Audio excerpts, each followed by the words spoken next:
자, 누가복음 19장 1절에서 10절 말씀입니다. 삭개오에게 임한 구원이라는 제목으로 말씀을 나누도록 하겠습니다. 삭개오에 대한 이야기, 주일학교 때부터 다 들었던 이야기입니다. 예수님께서 여리고로 지나가시다가 돌 무화과 나무 위에 올라간, 우리 주일학교 때는 뽕나무 위라고 그랬어요. 뽕나무 위에 올라간 삭개오, 내려와라. 내가 오늘 너희 집에 유하여야 하겠다라고 말씀하십니다. 그리고 삭개오의 위대한 고백이 이어지게 되고, 그 고백을 통하여 예수님께서 오늘 구원이 너희 집에 임하였느니라. 오늘 이 삭개오도 아브라함의 자손이미로다 하고 축복을 해주시는 장면입니다. 성경에 예수님께서 구원을 베푸시는 여러 가지 장면이 나오게 됩니다. 마가복음 10장 46절에 보면 다윗의 자손이여 나를 불쌍히 여기소서, 제자들과 사람들이 만류함에도 불구하고 고래고래 소리를 지르고 따라왔던 소경 바디메오를 고쳐주시죠. 요한복음 4장 1절 이하에 보면 우물가에 물 기르러 온 사마리아 여인을 만나게 됩니다. 내가 너에게 주는 물은 영원히 목마르지 아니하리라 하는 말씀에 꽂혔습니다. 그런 물이 있다면 내게 주십시오 하며 간절한 갈망을 표현하게 됩니다. 누가복음 23장 39절 이하에 보면 골고다 언덕에 함께 십자가에 달린 양쪽 편 강도, 그 한 강도에게 예수님은 구원을 허락하시죠. 네가 오늘 나와 함께 낙원에 있으리라. 이 외에도 귀신 들린 딸을 고쳐주신 가나안 여인이 있고, 12의 혈루병 앓던 여인, 자녀의 떡을 개에게 줄 수 있겠냐, 멸시와 천대를 받는 과정 속에서도 개들도 주인의 상에서 떨어지는 부스러기를 먹나이다. 그 말씀에 감동이 되어 여러 병들을 고쳐주시는 장면 나오게 됩니다. 그를 통해서 구원의 단계에 이르게 되는데, 구원받은 사람들의 공통적인 특징이 있습니다. 그것은 뭐냐 하면 목마름이라고 하는 것입니다. 간절한 갈망의 마음이 있다고 하는 것이죠. 자, 오늘 무화과 나무에 숨어서 멀찌감치 지나가는 예수님의 얼굴이라도 보고자 했던 삭개오를 향하여 예수님이 그냥 지나치지 아니하시고 그에게 찾아오십니다. 삭개오는 당시 유대 사회에서 매우 미움을 받는 세리장이었습니다. 오늘날로 말하면 세무소 서장격입니다. 이 사람은 돈을 탐하고 로마에 아첨하며 민족을 배반한 배신자였습니다. 돈을 위해서라면 체면도 민족의 자존심도 가차없이 팔아먹던 사람이었습니다. 마치 일제 치하에 일제의 앞잡이가 되어 우리 민족에게 많은 해를 끼쳤던, 우리나라 미움받던 사람들 혹 있죠? 그런 사람들과 유를 같이 하고 있는 것입니다.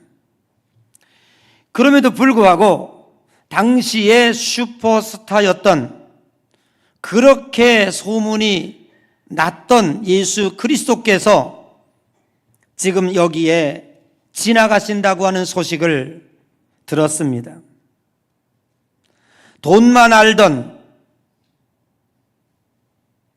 그래서 민족도 배반했던 그 배신자가 예수님을 만나기 위하여 무화과나무 위로 올라간 것입니다.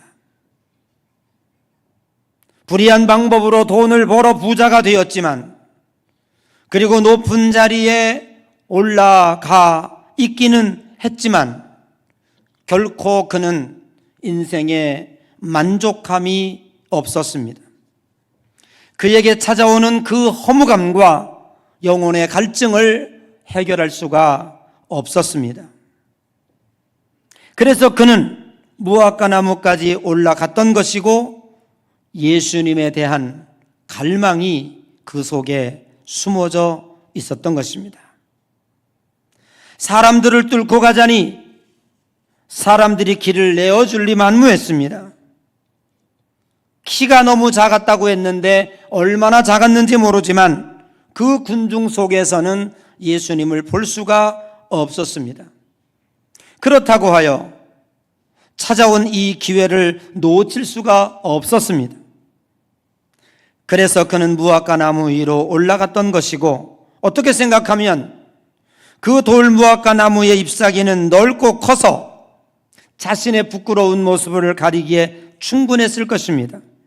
그리고 사람들도 알아보지 못했을 것이고 예수님도 몰랐을 것입니다. 정말 그야말로 자신을 숨기면서 예수님을 볼 수 있는 아주 정말 귀한 은신처였을 것입니다. 사람들의 시선을 피하여 조용히 멀리서 예수님을 그냥 바라보기만 하려고 했던 것이죠. 그런데 이게 웬일입니까? 예수님이 점점 자기에게로 한 발자국 한 발자국 다가오는 것이었습니다. 그냥 지나치시려고 하시는 거겠지. 그런데 나무 밑에 와서 예수님의 발걸음이 멈추셨습니다. 그리고 나무 위를 바라보시며, 삭개오야, 아니 이름을 어찌합니까? 내려와라. 이름을 아는 것뿐만 아니라 내가 오늘 너희 집에 유하여야 하겠다. 내가 너희 집에 가서 하룻밤 자야겠다 하는 것이었습니다. 놀라운 일이 벌어졌습니다. 삭개오의 간절한 마음을 예수님은 아셨다는 듯이 예수님은 삭개오에게 찾아왔고, 그리고 그의 집에 함께 가게 되었던 것입니다. 오늘 우리는 이 말씀 가운데서 찾아오신 예수님, 어떻게 예수님은 삭개오에게 다가오셨을까? 누군가가 정보를 주었나? 제보를 했을까? 누군가가 숨어서 바라보고 있는 삭개오에 대해서 알려주었을까? 그렇지 않습니다. 호세아서 6장 3절에 보니까 내가 여호와를 알자, 힘써 여호와를 알자, 단순히 이름만 아는 것이 아니라 단순히 종교적인 지식으로서의 예수님이 아니라 정말 인격적으로 예수님을 갈망하고 있는가라고 하는 것입니다. 오늘 이 삭개오는 누구보다도 예수님을 보고 싶어 했고, 그 예수님을 갈망하는 마음이 얼마나 컸는지 알 수가 없었던 것입니다. 신앙은 갈망입니다.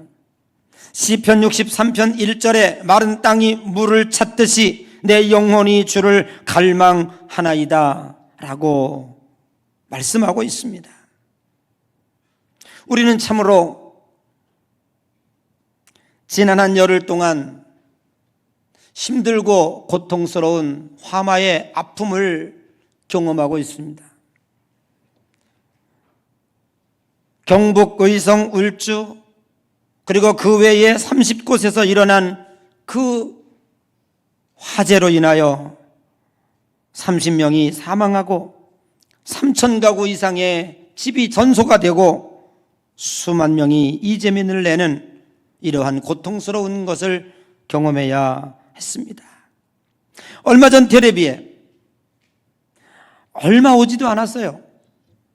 몇 밀이 오지도 않았어요. 빗방울이 떨어졌습니다. 그쪽 주민들에 대하여 그 빗방울을 바라보는 그 주민들의 모습이 텔레비에 비추어졌는데 그토록 열망하고 그토록 간절한 마음으로 비를 기다리는 그 모습을 보니까 정말 놀라웠습니다. 많이도 안 왔는데 그것이 계기가 되어 주 불을 잡는 계기가 될 수 있었지요. 여러분, 오늘 성경은 그렇게 얘기합니다. 신앙이라고 하는 것은 마른 땅이, 아니 이걸 바꾸어 말하면 정말 지금도 화를 타고 있는 그 화마가 언제 우리 집을 덮칠지도 모르는 그 어려움 가운데 한 방울 한 방울의 비를 간절히 사모하듯이, 이 봄에는 왜 그렇게 비가 인색한지 모르겠어요. 그 갈망하는 그 마음이 무엇이라고요? 신앙이라고요. 신자의 신앙생활은 잘하고 싶다가 아닙니다. 잘하는 것이 아닙니다.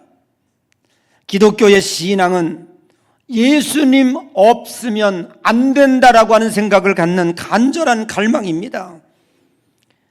그 예수님을 갈망하는 그 신앙은 환경보다도 주님을 더 중요하게 여기는 신앙입니다.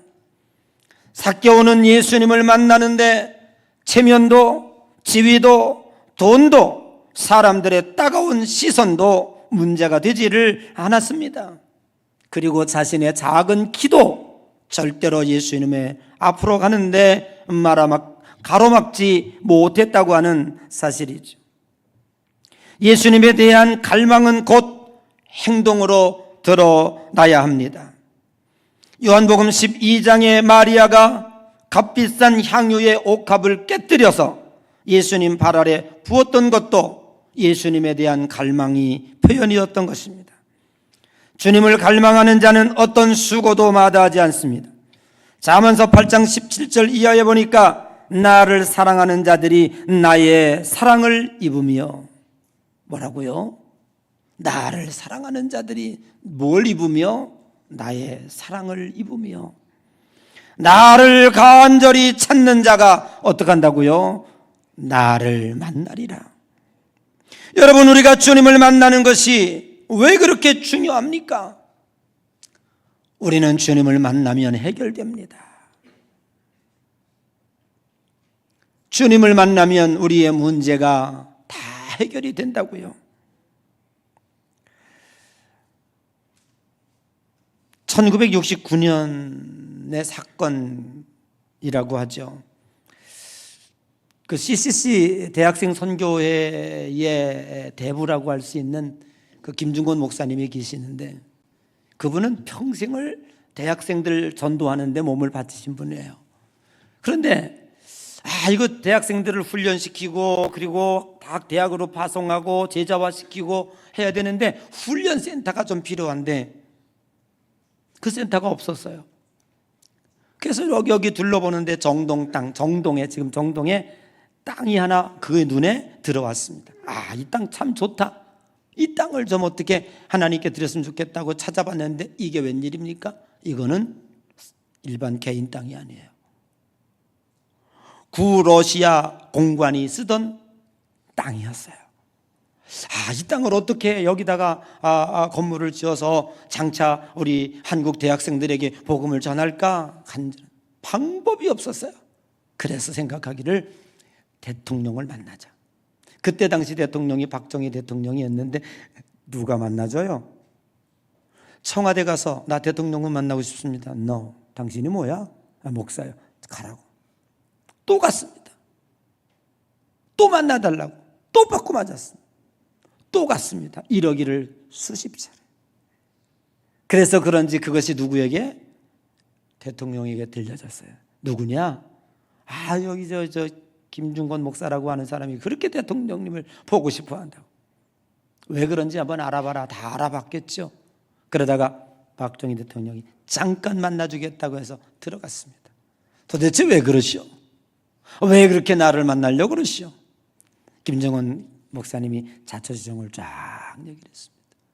이 나라의 비전과 대학생들에게 복음을 전하는 것이 얼마나 소중한 것인지, 그 훈련센터가 없는데 그 땅을 하나 주십시오. 내가 무슨 수로 당신에게 땅을 줘? 아니요, 대통령님 줄 수 있습니다. 내가 봐놓은 땅이 있습니다. 어디요? 정동에 이 땅이요.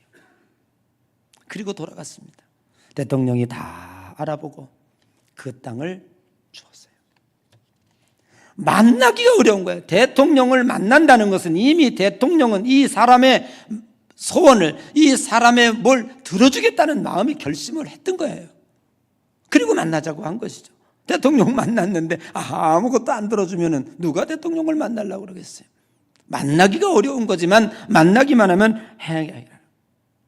그런데 그 만나는 과정이 어떤가? 오늘 여기 사교를 보니까 오늘 우리 신앙 가운데 주님을 만난 사람들의 공통적인 특징이 뭐였는가 하면 갈망이라고 하는 거예요. 이것을 우리는 텔레파시라는 얘기를 많이 하죠. 여러분, 정말 간절히 이 텔레파시라고 하는 것은 생각과 감정이 물리적인 작용 없이 다른 사람에게 전달되는 것을 텔레파시라고 그래요. 초자연적인 것이죠. 과학적으로는 증명할 수가 없어요. 그래서 초창기 때에 지그문드 프로이드 심리학자의 대가이신 지그문드 프로이드라고 하는 사람도요, 이 텔레파시를 처음에는 반대했대요. 무슨 텔레파시냐고. 어떻게 사람의 생각이 여기서 부산한 내 생각이 어떻게 전달되는가? 그건 있을 수가 없다라고 생각했대요. 그런데 어디서 증명이 됐냐면 자기 딸과의 상황에서 텔레파시가 자기 딸하고 사이에서 증명이 된 거예요. 그때부터도 초자연적으로는 증명할 수 없는 일이지만, 과학적으로는 증명할 수 없는 일이지만, 지금은 또 프로이드 이 심리학자가 텔레파시가 있다라고 하는 것을 그는 인정했다라고 하는 것이죠. 사람과 사람 사이에서도 간절히 사랑한다든지 간절한 열망이 있으면 그 열망과 사랑하는 마음이 전달된다는 것입니다. 하물며 오늘 우리들이 주님을 향한 간절한 갈망과 그 열망을 가지고 있다면 우리 주님이 모르시겠습니까? 하나님이 우리들의 마음을 모르시겠습니까? 내가 얼마나 주님을 갈망하는지에 따라서 주님은 우리에게 오십니다. 여러분, 우리가 소리쳐 부르고 외쳐서 고래고래 진다고 해서 주님이 오시는 거 아니에요. 오늘 우리들이 주님을 향하여 간절한 갈망하는 마음, 간절히 사모하는 마음, 하나님 없으면 안 돼요, 하나님이 해결해 주셔야 돼요, 하나님만이 필요해요 라고 하는 마음을 내 마음속에 간절히 가질 때에 주님이 스스로 찾아오시는 하나님이 되시는 거예요. 여러분의 신앙도 그런 신앙이 되시기를 바랍니다. 내가 주님을 향해서 막 고래고래 소리를 질러서 주님을 끌어내리는 신앙이 아니라 조용한 마음으로 있다 할지라도 주님이 내게 찾아오셔서 삭개오야 내려와라, 오늘 내가 너희 집에 유하여야 하겠다라고 하는 주님의 응답과 축복을 받는 성도가 되어야 되지 않겠습니까? 오늘날 많은 사람들은 말씀의 시대이기 때문에 기적이 끝났다고 얘기합니다. 병고침도 끝났다고 말합니다. 어떠한 역사도 끝났다고 얘기하는 사람도 있습니다. 그렇지 않습니다. 그러면 왜 오늘 우리들이 믿고 있는 이 시대에서는 기적의 사건들이 왜 이렇게 뜸뜸이 일어나고 왜 이렇게 우리 눈에 보이는 것이 적어졌는가라고 하는 것을 생각해 보면, 사실 옛날에 저희 어렸을 때에 교회 다닐 때 보면은요, 정말 기적이 많이 일어났어요. 부흥회 때도 기적 많이 일어나고요, 병 고침의 은사들이 많이 일어났어요. 왜 그러냐면 그때는 의료보험 제도도 없고요, 병 나서 병원 간다는 생각을 그리 많이 하지 못했어요. 그렇기 때문에 그 병 나면 그들의 마음속에 뭐가 있어요? 하나님이 고쳐주셔야 됩니다. 하나님이 고쳐주시지 않으면 난 죽는다. 이 간절함이 있었다고요. 그 간절함이 있는 사람 가운데 손 얹고 기도하니까 병마가 물러가고 악한 영들이 물러가는 거예요. 그런데 요즘 성도들은 어떻습니까? 요즘 현대인들은 어떻습니까? 의료보험 잘 돼 있죠. 반반이야. 기도도 하고 가서 뭐 의술의 도움도 받고, 그러니까 분산이 되는 거예요. 갈망하는 마음이 아니면 말고 뭐 이런 식으로 생각하는 것 같아요. 제가 군대 생활할 때와 군대 제대하고 난 다음에 그 하나님이 좀 다르시더라고요. 뭐가 다르냐면, 군대 있을 때는요, 거기는 아무것도 할 수 없어요. 사회와 단절된 사회이기 때문에요, 어떤 도움도 없어. 오직 그냥 하나님하고 직통하는 거예요. 그러니까 그냥 기도하면 바로바로 이루어주세요. 바로바로 하나님이 이루어주세요. 그런데 제대하고 나니까 하나님이 인터벌이 길어지세요. 잘 안 이루어지세요. 제가 그 이유가 뭔가 생각해 봤더니, 이거구나. 하나님밖에 없어요 라고 하는 갈망과 간절함이 있을 때 거기서 이루어지시는 것이구나. 내가 다른 방법으로 많이 하려고 하다가, 그리고 하나님께 기도하니까, 야, 너 다른 걸로 자꾸 하려고 그러니까 해봐. 그쪽으로도 할 수 있을 거야 하고 기다려주시는 것 같아요. 여러분, 우리의 신앙이 뭐가 필요합니까? 오늘 삭개오가 우리에게 주는 중요한 신앙의 교훈 하나가 있는데 뭐냐면, 주님이 어떻게 그 무화과나무를 찾아오셨을까? 그것은 바로 삭개오의 간절한 갈망, 그것이었다고 하는 사실입니다. 오늘 여러분 신앙 어떻게 생각하십니까? 주님 없으면 안 돼요. 나는 주님만으로 살아요. 하나님, 내게 오시옵소서. 그리고 나를 도와주세요. 아멘. 오늘 우리는 주님에 대한 갈망하는 마음이 여러분의 신앙이 되어져야 될 줄로 믿습니다. 두 번째 초점이 있습니다. 자, 그래서 이제 주님을 만났어요. 삭개오야, 내려와라. 내가 오늘 네 집에 유하여야 하겠다. 오늘 성경은 삭개오의 그 자세를 아주 디테일하게 묘사하고 있습니다. 그 말씀을 들은 삭개오가 급히 내려왔다. 얼마나 좋았으면. 성경이 그냥 내려왔다 이러면 되잖아요. 성경 그렇게 쓰지 않고 급히 내려왔다 그랬어요. 너무너무 그 갈망하는 마음에 예수님을 만났고, 삭개오야 너희 집에, 너무너무 기뻤던 거예요. 여러분, 주님 만난 거 기쁩니까? 이 정도 기뻐요? 만선을 급히 내려왔다. 그리고 어떻게 했다? 즐거워했다. 그리고 예수님을 영접했다. 이 세 단계로 나누고 있습니다. 사람들은 수군거립니다. 아니, 예수님의 저 죄인의 집에 유하한다고? 어떻게 이럴 수가 있는가? 수군수군 됐습니다. 그러나 삭개오는 누가 이야기한 것도 아니고 예수님이 요구한 것도 아닙니다. 다짜 고짜 예수님께 뭐라고 얘기하고 있냐 하면 청천벽력과 같은 결단을 내리죠. 보시옵소서, 내 소유의 절반을 팔아 가난한 자들에게 주겠사오며. 지금까지의 이 삭개오에게는 물질이 신이었어요. 돈이 신이었습니다. 그런데 그걸 어떻게 해요? 절반을 팔겠다고요. 부자니까 팔았겠구나. 천만에요. 부자일수록이죠, 더 돈에 대한 집착이 강한 거예요. 그리고 뭐라고 얘기합니까? 만일 누구의 것을 빼앗은 일이 있다면 사갑절 4배나 갚겠나이다. 이 말을 들은 예수님이 즉시 구원의 일을 이 집에 이르렀다고, 이 사람도 아브라함의 자손이라고 선포하고 있는 것입니다. 오늘 이 삭개오가 받은 이 구원이 어떤 구원이었을까? 이 진정한 구원의 의미는 무엇일까라고 하는 것을 한 번쯤 생각해 보아야 할 것입니다. 진정한 회개가 믿음으로 들어가는 관문이라면 그 회개는 입으로만, 마음으로만 하는 것이 아니라 삶의 방식이 달라지는 회개를 의미하는 것입니다. 예수님을 만난 삭개오가 어떻게 삶의 방향이 바뀌고 가치관이 변화되며 삶의 우선순위를 바꾸어 가는지에 대하여 오늘 본문은 우리들에게 가르쳐주고 있습니다. 구원은 회개를 전제로 하고 있습니다. 그러나 그 회개 없는 구원은 결코 우리에게 이루어질 수 없다고 하는 것입니다.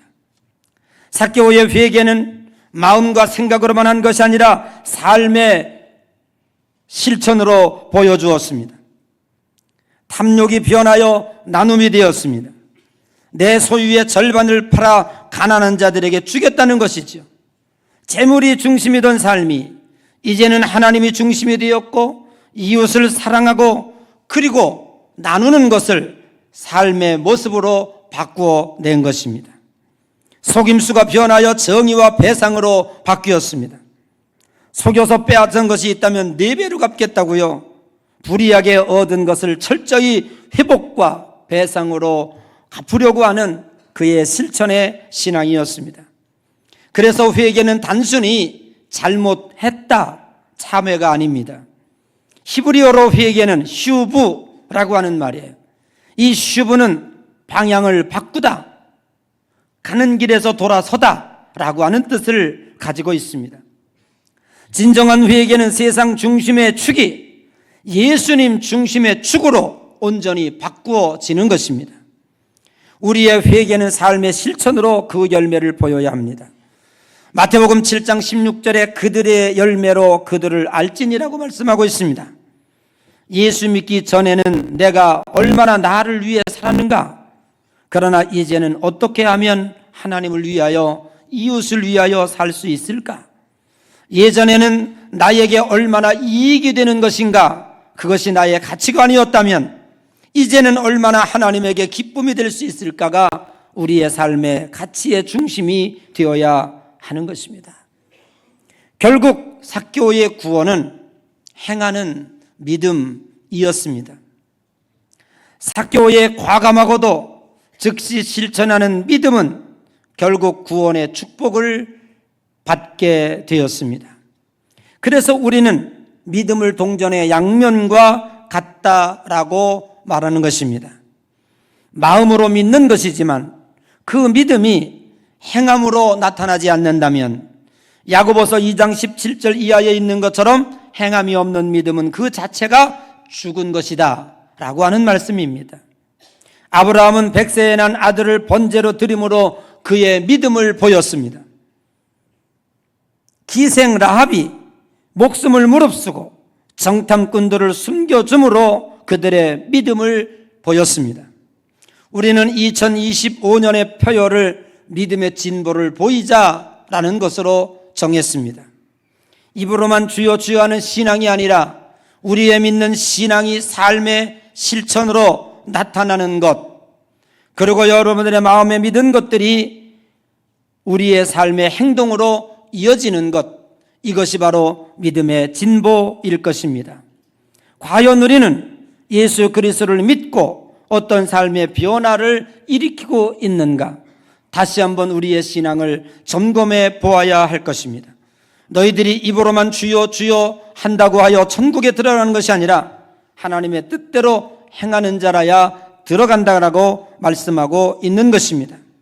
내가 믿고 알고 있는 것이 얼마나 내 삶 속에서 실천되어지고 있는지, 그리고 주님을 위하여 과감하게 내 재산의 절반을 내어줄 수 있었던 그 가치관의 변화와 결단이 있는지, 그리고 내가 남의 것을 토색한 일이 있다면 4배나 갚겠다고 하며 불의로부터 내 삶을 구별해낼 수 있는지, 얼마나 주님을 갈망하며 얼마나 주님을 사모하는지 여러분들의 마음속을 다시 한번 점검해 보시기를 바랍니다.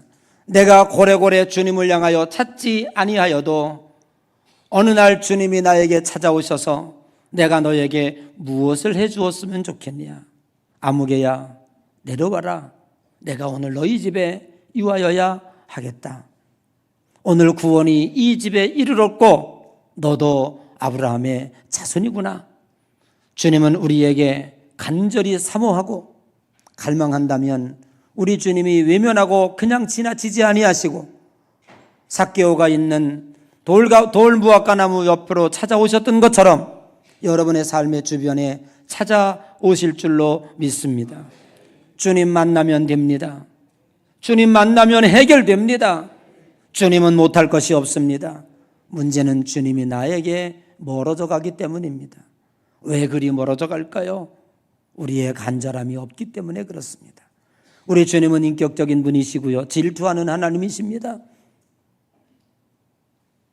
우리가 주님을 필요 없다 생각하시면 주님도 우리 옆에 안 오십니다. 그가 나를 사랑하면 나도 그를 사랑할 것이라고 주님은 말씀하고 있으십니다. 오늘 이 사고의 말씀을 통해서 여러분의 신앙이 회복되어지고, 그리고 내가 믿는 그 신앙의 가치가 삶 속에서 실천되어지므로 오늘 구원이 너희 집에 이르렀다고 하는 하나님의 구원의 완성의 축복을 누린 사고의 축복이 오늘 여러분의 축복이 되시기를 주님의 이름으로 간절히 축복합니다.